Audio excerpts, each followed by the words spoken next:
Bible में रोमियोन्स पुस्तक का पहला अध्याय प्रेरित पौलुस द्वारा लिखा गया है, जिसमें वह परमेश्वर की धार्मिकता, विश्वास और मनुष्य के पापों की वास्तविकता के बारे में बताता है। सत्य की रोशनी। बहुत समय पहले एक नगर में यीशु नाम का एक युवक रहता था। वह ईमानदार और मेहनती था, लेकिन उसे अक्सर ये सवाल परेशान करता था, सच्चा धर्म क्या है, सही जीवन जीने का तरीका क्या है। एक दिन उसे एक ज्ञानी वृद्ध मिला, जिसने उसे एक प्राचीन पवित्र ग्रंथ दिया और कहा, सत्य को खोजो और यह तुम्हें मुक्त कर देगा। यीशु ने वह ग्रंथ पढ़ना शुरू किया। उसमें लिखा था कि मनुष्य ने सत्य को छोड़कर अपनी इच्छाओं के पीछे चलना शुरू कर दिया है।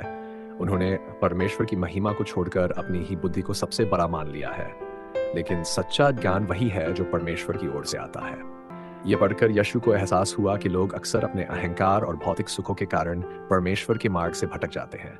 वे अपनी इच्छाओं को सत्य मान लेते हैं, लेकिन असली सच्चाई उनसे दूर होती जाती है।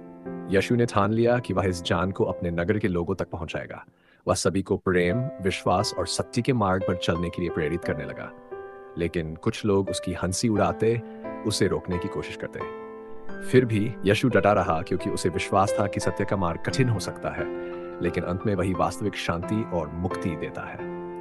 धीरे धीरे उसकी बातें लोगों के दिलों को छूने लगी। कई लोग अपनी गलतियों को समझने लगे और सही राह पर लौट आए। रोमियो हमें सिखाता है कि सच्चाई को जानने के बाद हमें उससे मुंह नहीं मोड़ना चाहिए। लोग अक्सर अपने स्वार्थ और इच्छाओं में बहक जाते हैं, लेकिन जो व्यक्ति सत्य के मार्ग पर चलता है वही वास्तविक शांति और मुक्ति पाता है।